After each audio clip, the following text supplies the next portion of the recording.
Hi, my name is Christina Seston. Welcome to The Truth About Hypertension.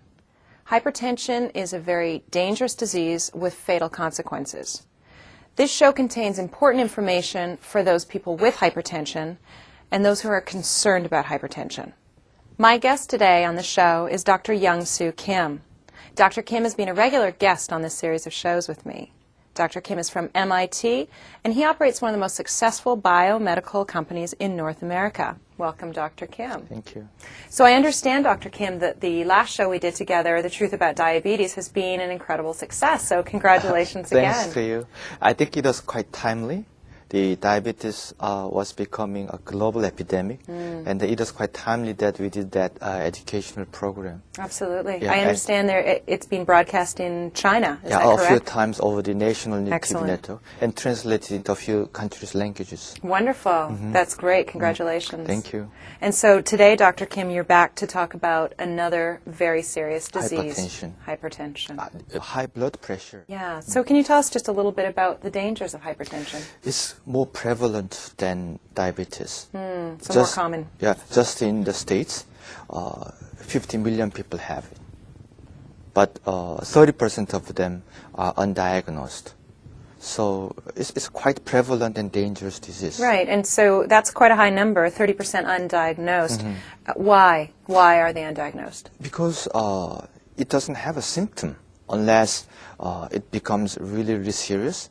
People say some stiff neck and a certain pattern of headache, but other than that, there are no symptoms. So there's not much to go on. Yeah, and then the blood pressure changes hour to hour, and it changes depending on mood. Right. So it's hard to get a reading. It's hard to get a fix. That's correct. And so there are so many undiagnosed people. Right, right. So, Dr. Kim, why is hypertension or high blood pressure, why is it so bad? Because when there is a high blood pressure in blood vessel, the blood vessel itself becomes thicker and stiff. So blood vessel itself, the pipe loses elasticity. Right. And then it's a matter of time that rupture happens here and there. Right. Also, the hardening of artery, arteriosclerosis.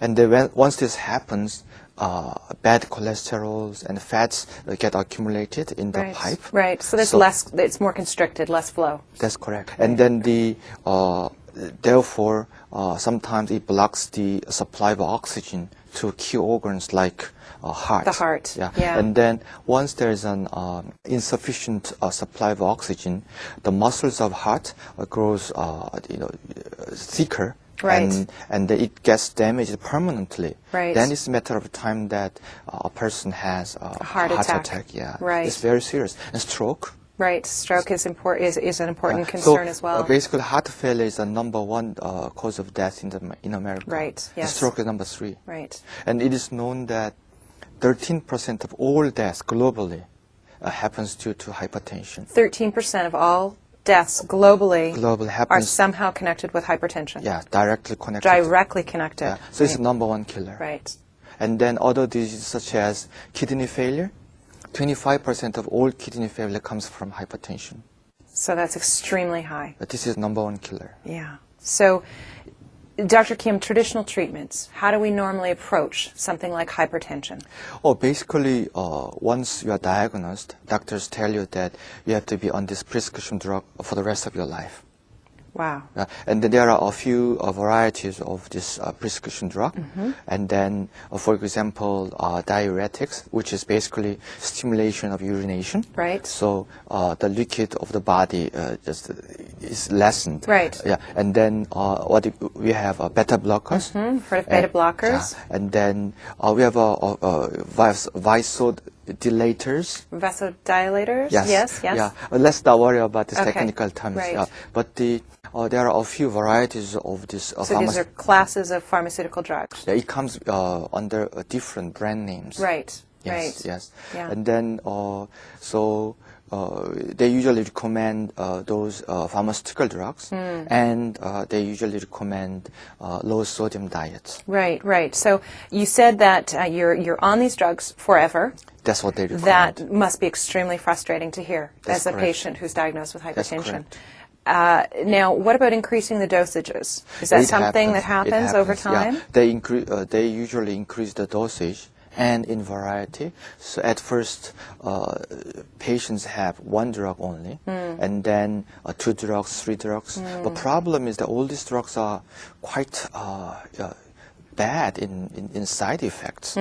Right. And I would think if you're talking about drugs for the rest of your life and a combination of drugs that you're now talking about, there's a lot of expense involved with that. Yeah, and then usually hypertension patients use other drugs too. Right. So they have to buy all other drugs. But more serious problem with these hypertensive drugs are their side effects are quite serious. Right. So let's talk about that. I've got a list of side effects here in front of me. So it sounds like there's quite a range. So starting at the sort of less serious end, what are some of the side effects associated?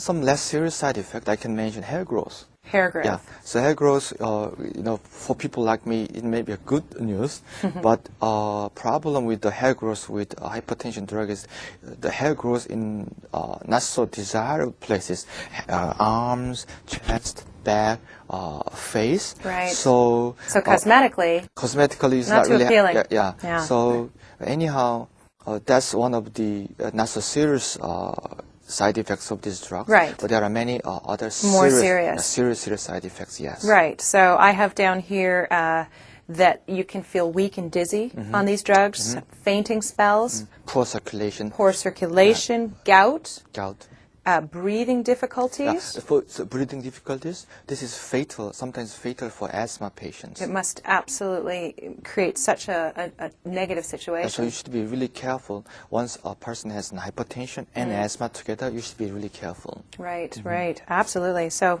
I also see increased risk of heart attack, palpitation, tremors, damage to liver and kidneys, and sexual dysfunction.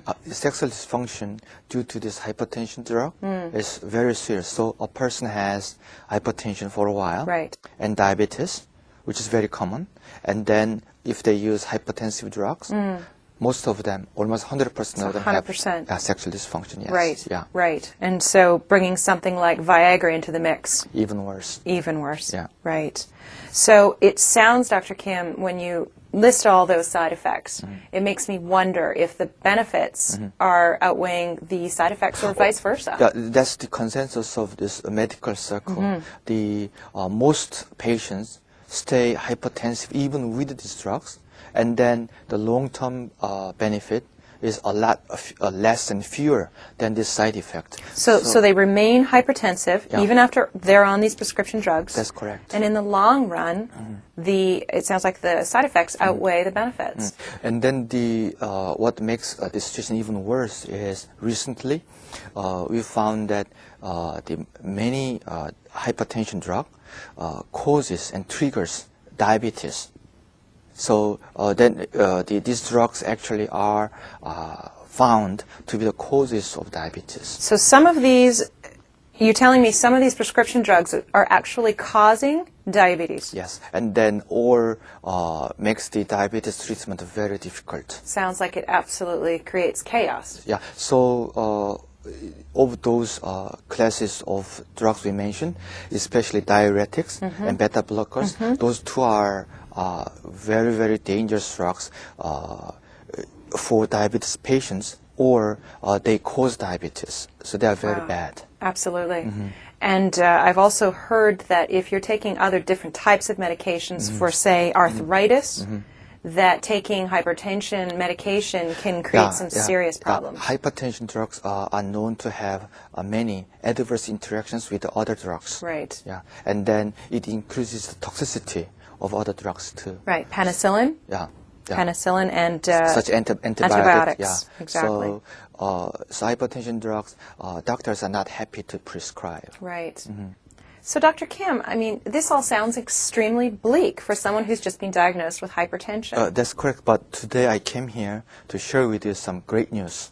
There are new discoveries, especially in the area of natural treatment. There are some great discoveries. That's why I came here. I'm very happy to be here today. Good. So, Dr. Kim, why don't we take a short break, and when we come back, why don't we talk about some of those new natural methods that you want to talk about with us. Thanks.